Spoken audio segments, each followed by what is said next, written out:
আমার বয়স যখন 15 বছর তখন আমি গ্রাম ছেড়েছিলাম। প্রায় 18 বছর পর গ্রামে আবার ফিরে আসলাম। ছোটবেলা থেকে একটা গুজব শুনেছিলাম, কি জানেন? যে আমাদের গ্রামের পাশের যে জমিদার বাড়ি আছে, সেই জমিদার বাড়িতে নাকি সন্ধ্যার পর পর একটা মেয়েকে দেখতে পাওয়া যায়। সেই মেয়েটা নাকি সাদা শাড়ি পরে হাঁটাহাঁটি করে জমিদার বাড়ির চতুর্পাশে। ছোটবেলা থেকে শুনেছিলাম যে জমিদার বাড়িতে নাকি ভূত থাকে। ছোটতে বিশ্বাসও করেছিলাম। তারপর তো আর গ্রামে থাকা হয়নি, চলে গেছিলাম বাইরে। 18 বছর পর গ্রামে আসলাম। তো এত বছর পর গ্রামে এসেও না, মাঝে মাঝে বাচ্চাদের মুখে এইসব শুনতে পাওয়া যায় যে জমিদার বাড়িতে নাকি ভূত দেখতে পাওয়া যায়। তো বিকেল বেলা চা নাস্তা খেতে বসলাম। হ্যাঁ, তখন মা বলল, তোর বাবা ওই যে সকালে গেছে জমিদার বাড়ির পাশে যে নদীটা, ওখানে মাছ ধরতে, এখনো আসার খোঁজ খবর নাই। 6টা বাজতে শুরু করলো। ওখানে নাকি আবার 7টার পরে ভূত দেখতে পাওয়া যায়। কোন নাকি মেয়ে বলে হাঁটাহাঁটি করে। মানুষ তো সন্ধ্যার পর আর ওখানে চাপেই না।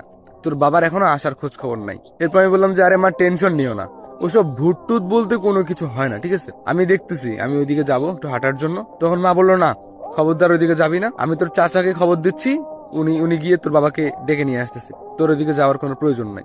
আমি বললাম আরে অনেকদিন পর গ্রামে আসলাম, একটু ঘোরাঘুরি করি, ভালো লাগবে। ঘনিয়ে সন্ধ্যা নেমে এলো। হাতের মধ্যে লাইটটা নিলাম। লাইটটা নিয়ে মনের মধ্যে একটা কৌতূহল সৃষ্টি হলো যে আজকে আমি ভূত দেখবো।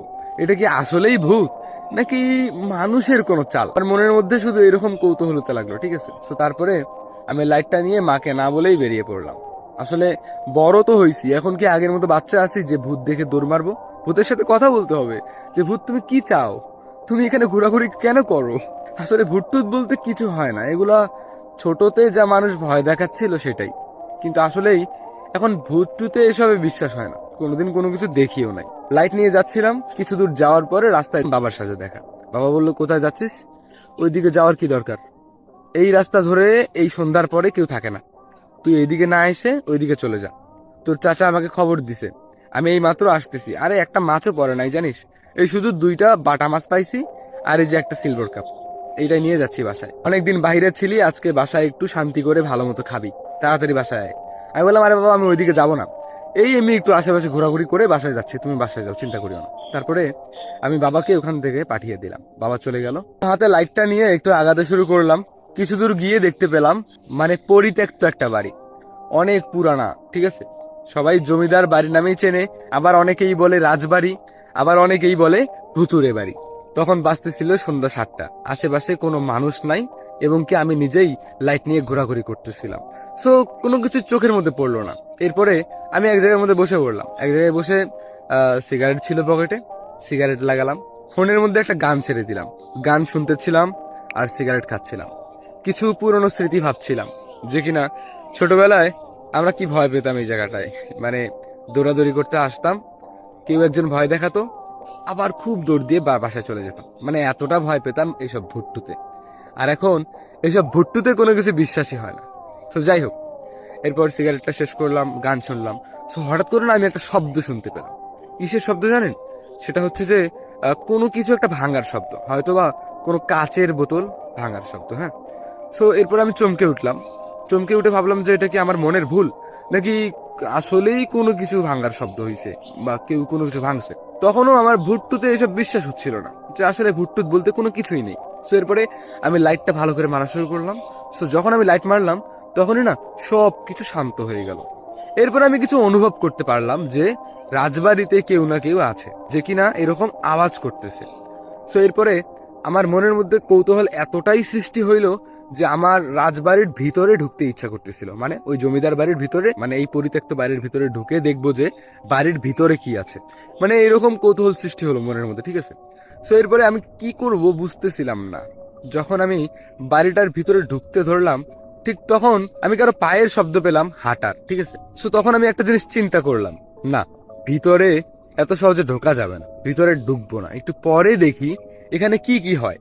সো তারপরে আমি আবার সেই মানে সেই জমিদার বাড়ি থেকে বা রাজবাড়ি, ওই ভুতুরে বাড়ি, যে কোনো একটা, তারপর আমি ওখান থেকে বেরিয়ে আসলাম। বেরিয়ে তার সামনে একটা বড় গাছ ছিল, আর তার গাছের যে ডালগুলো আছে না, বড় বড় ডাল, সেই ডাল একটা হেলানো ছিল। মানে ডালের উপর বসা যাইতো ছোটবেলায়। মানে ওই ডাল থেকে মানে নদীতে ঝাঁপ দিতাম, ঠিক আছে? অনেক গোসল করেছিলাম নদীতে। তো মানে গাছটা অনেক পুরানা। তারপর আমি সেই গাছের ডালে গিয়ে বসলাম, চুপচাপ আছি যে আজকে দেখবো কি হয়। বাসা থেকেও মা কল দিচ্ছে বারবার, ঠিক আছে? সো তারপরে ফোনও রিসিভ করতেছিলাম না, ফোন সাইলেন্ট করে পকেটের মধ্যে রেখে দিলাম। এরপর রাতের আধারে আমার চোখে ছিল চশমা, মানে আমার চোখে একটু প্রবলেম ছিল। তারপর চশমাটা খুলে একটু মোছা শুরু করলাম। ঠিক সেই সময় দেখতে পারলাম ঝাপসা ঝাপসা চোখে যে কেউ একজন হেঁটে আসতেছে আমার দিকে। সাদা শাড়ি পরানো এরকম কিছু, ঠিক আছে, কেউ একজন আমার দিকে হেঁটে আসতেছে। সো এরপরে আমি তাড়াতাড়ি চশমাটা চোখে দিলাম, চোখে দিয়ে লাইটটা মারলাম। লাইটটা মেরে দেখতে পেলাম যে কোনো একটা মেয়ে হেঁটে আসতেছে আমার দিকে। সো তখন আমি ভয় পেলাম না, চুপচাপ বসে রইলাম। তবে আমি কথাও বলিনি, ওখানে চুপচাপ বসে রইলাম, জাস্ট দেখতেছিলাম যে মেয়েটা আস্তে আস্তে হেঁটে কই যাচ্ছে। সো যখন মেয়েটা সামনে আসতে শুরু করলো, হ্যাঁ, যখন আমার সামনে আসতে শুরু করলো, ঠিক তখন আমার দিকে না এসে সে রাজবাড়ির দিকে ঢুকতে শুরু করলো। হ্যাঁ, সো তখন আমি আস্তে আস্তে বুঝতে শুরু করলাম যে এটা আসলে কোনো মানুষ, এটা কোনো ভূত না। কারণ ভূত এমনি হাঁটাহাঁটি করে না ভাই, আমি কোনোদিন ভূত দেখিও নাই। আর ভূত এরকম মানুষ, এটা তো একটা মেয়ে। আমি তেমন একটা লাইটও মারি নাই মুখের দিকে, কারণ রাতের অন্ধকারে মানুষের মুখের দিকে লাইট মারলে এটা কেমন বাজে দেখায় না। সো তারপর আমি লাইটও মারি নাই। কিছুক্ষণ পর দেখতে পারলাম মেয়েটা রাজবাড়ির ভিতরে ঢুকে পড়লো, মানে সেই ভূতুরে বাড়ির ভিতরে ঢুকে পড়লো। আমার মন বলতেছে যে রাজবাড়ির ভিতরে কিছু না কিছু একটা হচ্ছে। তারপরে লাইটটা অফ করলাম, ফোনের স্ক্রিনের আলোটা জ্বালালাম। আস্তে আস্তে হালকা হালকা আলোয় আমি আমি ধীরে ধীরে পা ফেলিয়ে ফেলিয়ে চলে গেলাম রাজবাড়ির ভিতরে। পুরো বাড়িটা একদম ঘুটঘুটে অন্ধকার। আর যে মেয়েটা এখানে ঢুকলো সেই মেয়েটাকেও দেখতে পাচ্ছিলাম না। তারপরে দেখতে পারলাম যে ডান পাশ দিয়ে একটা সিঁড়ি উঠে গেছে। সেই সিঁড়ির দিকে তাকিয়ে দেখতে পারলাম মেয়েটা উপরে উঠতেছে, তা আবার ধীরে ধীরে উপরে উঠতেছে, কোনো দিকেই তাকাচ্ছে না। আমিও মেয়েটার পিছন পিছন উঠতে শুরু করলাম। মেয়েটার থেকে আমার দূরত্ব প্রায় 20-30 হাত হবে এরকম। আর সেই রাজবাড়িটার সিঁড়ি, মানে ওই যে উপরে উঠার যে সিঁড়ি আছে না, সেই সিঁড়িগুলো গোল গোল, ঠিক আছে, মানে অল্প একটু জায়গা যাইতেই অনেক দূর হাঁটতে হয়। মানে আমি আপনাদেরকে বুঝাতে পারছি হয়তোবা। তারপরে কি হলো জানেন, আমি মেয়েটার পিছন পিছন হাঁটতে শুরু করলাম। মানে ওটা 2 তলা নাকি 3 তলা সেটা বুঝতেছিলাম না, আসলেই একটু উপরে ছিল। সো তারপরে আমি উপরে উঠলাম। উপরে ওঠার পর দেখতে পারলাম আবার অন্ধকার, পুরো অন্ধকার। মেয়েটা সোজাই হেঁটে যাচ্ছিল। তবে মেয়েটা বেশ কিছু দূর হেঁটে যাওয়ার পর দেখতে পারলাম যে মেয়েটার হাত থেকে আলো জ্বলতেছে। আমি অবাক, আমি তখন ভয় পেয়ে গেছিলাম, কিরে মেয়েটার হাত থেকে আলো জ্বলতেছে কেন। সো এরপরে ভালো করে খেয়াল করে দেখলাম যে মেয়েটার হাতে ফোন ছিল, ঠিক আছে। সো তারপরে মেয়েটা ফোনটা কানে নিল, ফোনটা কানে নিয়ে কিছুক্ষণ চুপ করেছিল, তারপরে ফোনটা আবার কেটে দিল। যখন ফোনটা কেটে দিল ঠিক সেই সময় মেয়েটার সামনের একটা ঘর থেকে লাইট জ্বলে উঠলো। আর ঠিক সেই সময় আমি লুকিয়ে পড়লাম, লুকিয়ে দেখতেছিলাম যে এখানে কি হয়। সো তারপরে দেখতে পারলাম যে মোটা মোটা 2জন লোক বেরিয়ে আসলো। 2জন লোক বেরিয়ে এসে মেয়েটাকে সাপটে ধরে একদম ভিতরে নিয়ে গেল। কাহিনীটা দেখে আমি থমকে গেলাম। মানুষ এতদিন জেনেছিল এই মেয়েটা ভূত, আর এই পরিত্যক্ত রাজবাড়ির ভিতরে এত উপরে এইরকম অন্ধকার ঘর থেকে আলো বের হলো। বিষয়টা খুব রহস্যজনক, এখানে হচ্ছেটা কি, আমি এবার সেটাই দেখব। তারপর ওই ঘর থেকে অনেক আওয়াজ শুনতে পেলাম।